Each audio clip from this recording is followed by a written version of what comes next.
Coming up on the Paper Talk today, we're talking about Marcus Rashford to PSG. The rumours are back again. They always are. Also, was Ruben Amorim disrespected by Sky Sports? And what happened with Roy Keane and an Ipswich fan in the car park? Let's find out.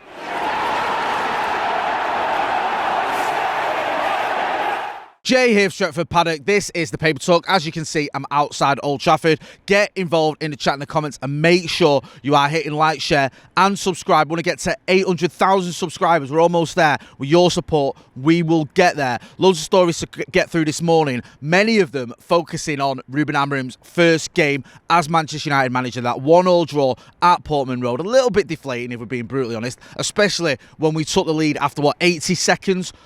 Thanks to a Marcus Rashford goal to not win the game. Yeah, it did feel a little bit disappointing, but we move on.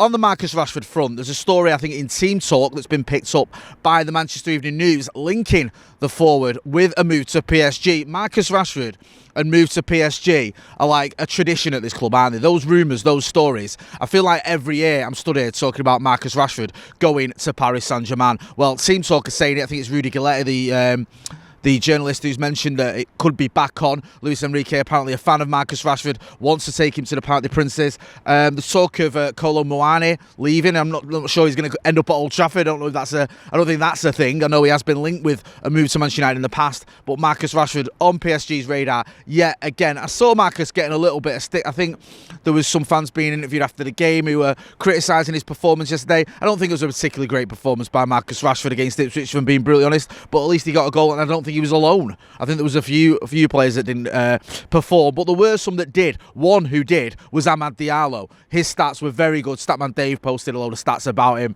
and he was sort of top of the table for Manchester United and a lot of things, sort of chances created, dribbles. He sort of fitted into that role as a wing-back very well, didn't he? He was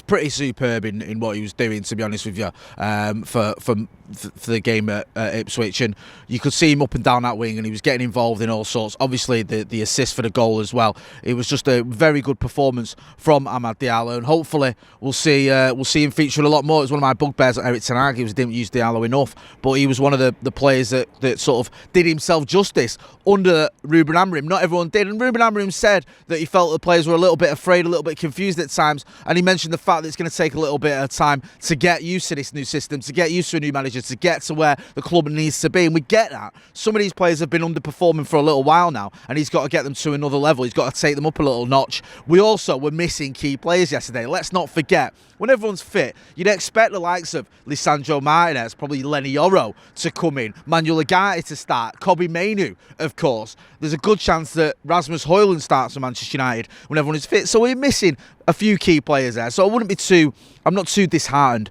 by what I saw yesterday at Portman Road. Yes, it was frustrating, missing key players, and there was one or two who did very well, including Andre Onana, who the manager singled out and said if it wasn't for him, we would have lost. Some absolutely world-class saves there to deny Liam Delap, who did play very well, of course. So some positives from the game. Not too many, but some. We'll keep you posted on the Marcus Rashford front and the PSG rumours, whether anything does happen on that.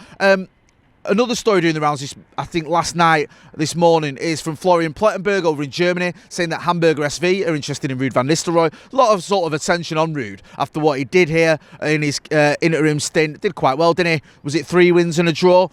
And the way he carried himself impressed everyone, steadied the ship a little bit after Eric Ten Hag's tenure and after he'd been sacked, and his stock is pretty high, and we wish Ruud well. He's a club legend. He was a club legend before his little stint as interim boss, and I don't think he did anything to harm his reputation here with those 4 games as well. So it'll be interesting to see if he ends up at Hamburger SV. He's linked with a few jobs. There's people talking about him maybe taking over from Steve Cooper at Leicester, but I hope Ruud van Nistelrooy does get a managerial job. He is a manager, innit? It wouldn't have worked keeping him here. I know at one point I was like, oh man, keep him around. I mean, why wouldn't I? He's a club legend. But I understand why he didn't, that Ruben Amorim wanted him to move on, or he didn't think it could work, especially when he's brought in his own coaching staff. You'd like to see Ruud van Nistelrooy as a manager somewhere, and it could be Hamburger SV. We will keep you posted. Now, I want to get into this post-match interview stuff with Ruben Amorim. Ruben Amorim apparently has spoken to the comms at Manchester United and said he's doing too many interviews, doing too much media, especially post-match, and I completely agree. And you might have seen this yesterday with Sky Sports in particular. They interviewed Ruben Amorim after the game, his first post-match interview as Manchester United boss, and then halfway through his interview, they started interviewing Ed Sheeran, who came over. Now, whether you're an Ed Sheeran fan or not is by the by. Why he came over in the middle of a manager getting interviewed, I know he's a bit giddy. I don't know that. I thought it was just rude, to be honest with you. I thought it was disrespectful, and I think if he wanted to speak to Sky Sports, he should have waited. It's not really the time to just get involved in an interview, and I don't think Ruben Amorim was particularly impressed, and it just seemed all a bit daft, to be honest with you, and a bit disrespectful. Like I said, I don't get it. I mean, you're doing an interview with the United manager, his first post-match interview as United boss, and then you're going to stop halfway through to talk to a pop star who's giddy because he's got shares in Ipswich Town.